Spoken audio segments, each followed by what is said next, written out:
Hello बच्चों, आज फिर हम लोग प्रेजेंट हो गए अपने क्लास में और आज देखते हैं आगे का जो इम्पोर्टेंट प्रश्न सब है उसको आज हम लोग फिर से हल करते हैं, क्योंकि एग्ज़ाम हमारे बस 2 या 3 दिन के बाद से स्टार्ट हो जाएगा। तो उसके हिसाब से जो भी हमारा इम्पोर्टेंट क्वेश्चन है वो क्वेश्चन को हल किया जाए जो हमारे सैम्पल पेपर या मॉडल पेपर का है। ठीक है,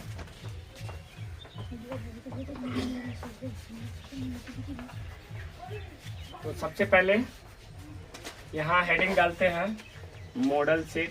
क्या डालते हैं? Model set. कहने का मतलब है कि जितने भी मॉडल सेट का इम्पोर्टेंट जो क्वेश्चन सब है वो सब क्वेश्चन को करते हैं। सबसे पहला सवाल है कि सबसे जो पहला सवाल हम लोग लेते हैं आज का, वो लेते हैं कि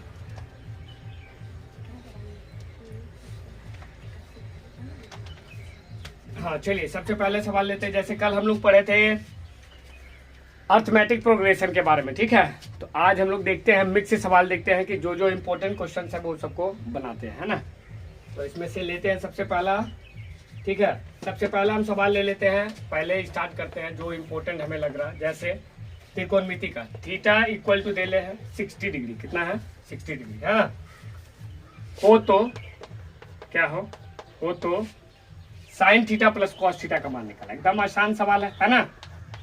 क्या है लिखा है? यदि theta is equal to 60 degree हो तो sine theta plus cos theta का मान होगा, है ना। का मान होगा, है ना। तो थीटा का मान हमें दे चुका है। थीटा कितना है? 60 डिग्री, है ना। और आपसे पूछा क्या जा रहा है? पूछा जा रहा है कि sine theta plus cos theta is equal to कितना होगा। तो हम थीटा का मान 60 डिग्री इसमें पुट कर देंगे, है ना। तो क्या लिखेंगे? साइन 60। क्या लिखेंगे? साइन 60 जोड़ कॉस 60, है ना। तो साइन 60 का मान हमें पता है। साइन 60 का मान कितना होता है? √3/2। और कॉस 60 का मान कितना होता है? 1/2। तो इसको हल करते हैं तो 2 और 2 कैल्शियम होता है 2। 2 से 2 में हम भाग लगाते हैं तो 1 मरतबे लगता है, 1 मतलब ये में लगता है बाद में, तो हो जाएगा 1 से गुना होगा तो √3 का √3 प्लस हो जाएगा। 2 से 2 में भाग लगेगा 1 मरतबे 1 से 1 हो जाएगा।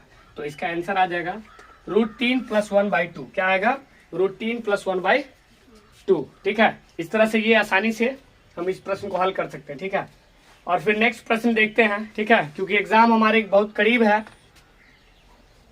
तीसरा दिन एग्जाम ही रहेगा, ठीक है। 14 तारीख को एग्जाम में पहला पेपर, वो भी मैथ से ही है। तो हम लोग ज्यादा से ज्यादा नंबर क्वेश्चन को प्रैक्टिस करेंगे, ठीक है। उसके लिए हम मिक्स क्वेश्चन आज करवा रहे हैं, ठीक है। चलिए दूसरा प्रश्न को देखते हैं हम। पहला प्रश्न हो गया, अब दूसरा प्रश्न को देखते हैं। कुछ नहीं करना था, ये थीटा का मान इसमें दिया हुआ है, sign theta plus cos theta. Theta के स्थान पर 60 डिग्री रख देंगे और 60 डिग्री रखने के बाद में साइन 60 का मान जोड़ कॉस 60 का मान निकाल देंगे, ठीक है। चलिए दूसरा प्रश्न को देखते हैं बुआ। क्या देखते हैं?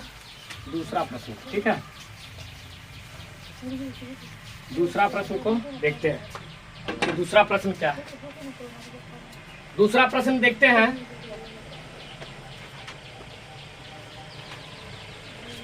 सेक स्क्वायर थीटा -1 का मान है, है ना। सेक स्क्वायर थीटा -1 का मान क्या है? तो हम लोग को पता है कि हमें पता है कि सेक स्क्वायर थीटा -1 का मान है, सेक स्क्वायर थीटा -1 बराबर सीधा होता है tan स्क्वायर थीटा। क्योंकि हम आइडेंटिटी जानते हैं, sec square theta minus tan square theta, ठीक है, बराबर क्या होता है? 1 होता है। तो इस हिसाब से हम इसको लिख सकते हैं कि सेक स्क्वायर थीटा -1 बराबर tan स्क्वायर थीटा, ठीक है। ये डायरेक्ट फॉर्मूला बेस्ड क्वेश्चन है, तो आप इसको सीधा फॉर्मूला याद रख के या आइडेंटिटी को ध्यान में रख करके इसको आंसर दे सकते हैं, ठीक है बच्चों। चलिए अगला प्रश्न देखते हैं। अगला प्रश्न देखते हैं हमारा 75 नंबर।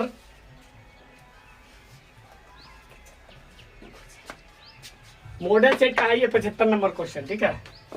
तो हमारे लिए तो तीसरा प्रश्न है। मिटाए इसको। चलिए मिटाते हैं बच्चों।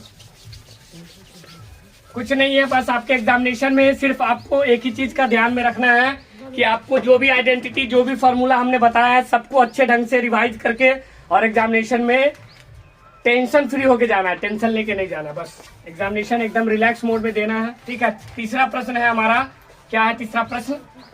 तीसरा प्रश्न दिया है बिंदु, क्या दिया है? बिंदु -3,6 किस चतुर्थांश, क्या लिखा है? किस चतुर्थांश, क्या लिखा है? किस चतुर्थांश, ठीक है, में स्थित है, में स्थित है, में स्थित है, में स्थित है ना। तो आपसे पूछा जा रहा है, ये कोऑर्डिनेट ज्योमेट्री का प्रश्न है। ठीक है, कि बिंदु -3,6 किस चतुर्थांश में स्थित है। ठीक है, तो आपको देखना है सबसे पहले इसमें क्या बनाएंगे हम, कार्तिकीय तल बनाएंगे, कार्तिकीय तल यानी कार्टेशियन कोऑर्डिनेट बनाते हैं। तो इसको कहते हैं 0,0 को मूल बिंदु, क्या कहते हैं?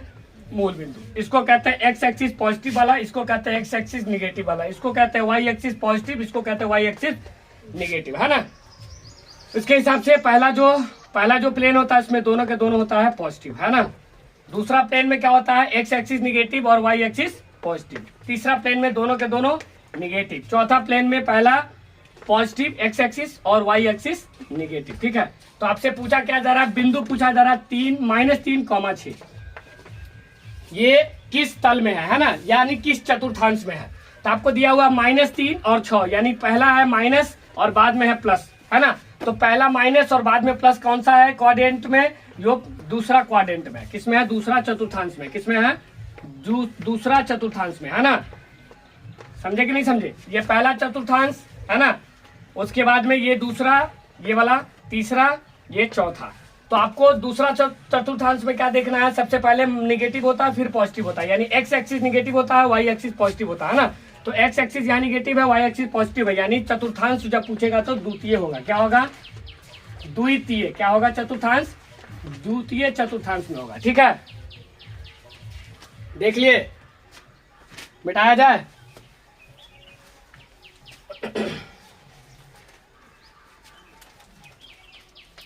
चलिए अगला जो सवाल है उसको देखते हैं, चौथा नंबर देखते हैं, चौथा नंबर सवाल को। ठीक है, मिटा दे।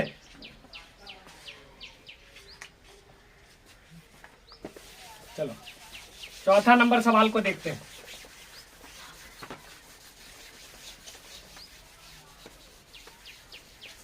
चौथा नंबर सवाल हम लोग देखते हैं। दिया है समीकरण, क्या दिया है? क्वेश्चन नंबर 4 में, ठीक है, समीकरण, ठीक है, ax square plus bx plus c, है ना। ये समीकरण दिया है इज इक्वल टू 0 का विवेचक, क्या का विवेचक, है ना, है क्या? विवेचक पूछ रहा है, विवेचक है। तो आपको पता होगा कि जब हमको समीकरण दिया हुआ है ax square plus bx plus c, क्या पढ़ेंगे? ax square plus bx plus c is equal to 0। तो इसका अगर विवेचक यानी डिस्क्रिमिनेंट हमसे पूछ रहा है, क्या पूछ रहा है?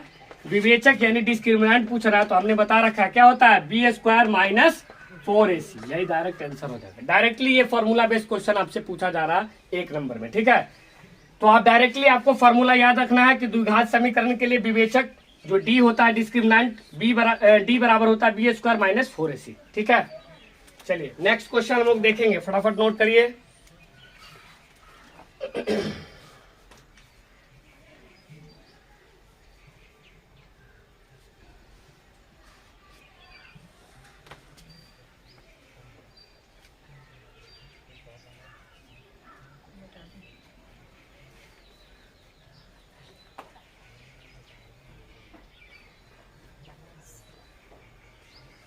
ठीक है, चलिए अगला प्रश्न देखिए, 5वां नंबर।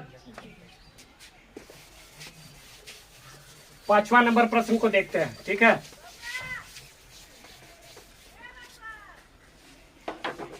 5वां नंबर क्वेश्चन देखते हैं। ठीक है, आज के लिए ये कह रहा है कि यदि एपी का सामान्य पद, क्या पूछ रहा है? एपी सामान्य पद, ठीक है, 3x प्लस 7 है। ठीक है, तो इसका पदांतर क्या होगा? तो इसका पदांतर। पदांतर मतलब होता है कॉमन डिफरेंस क्या होगा, है ना। इसमें आपको सवाल दे रखा है ये कि सामान्य पद दे रखा है, कितना दे रखा है 3x + 7, ठीक है। तो आप x का वैल्यू पहले 1 लेंगे तो क्या हो जाएगा 3 × 1 + 7 तो बराबर होगा 3 + 7, यानी पहला पद क्या आएगा 10। क्या आ जाएगा पहला पद 10। उसी तरह आगे जब इसको जोड़ते हैं तो दूसरा पद आता है x का वैल्यू, और जब दो रखते हैं तो x कितना आता है दूसरा पद 13। फिर x का वैल्यू जब 3 रखते हैं तो अगला पद आता है 16। कितना आता है 16, तो 16 आता है। इससे आपको पता चल जाएगा कि d कैसे निकलेगा। d निकलेगा दूसरा पद माइनस पहला पद, यानी 13 में से 10 घटाएंगे यानी 3 हो जाएगा इसका पदांतर यानी d, ठीक है। तो बच्चों आज के लिए इतना ही, फिर देखते हैं अगला वीडियो बना दिया जाएगा आपके लिए और क्वेश्चन का। इसके लिए सब्सक्राइब करिए इस वीडियो को देखने के बाद, और लाइक करिए, शेयर करिए। Thank you.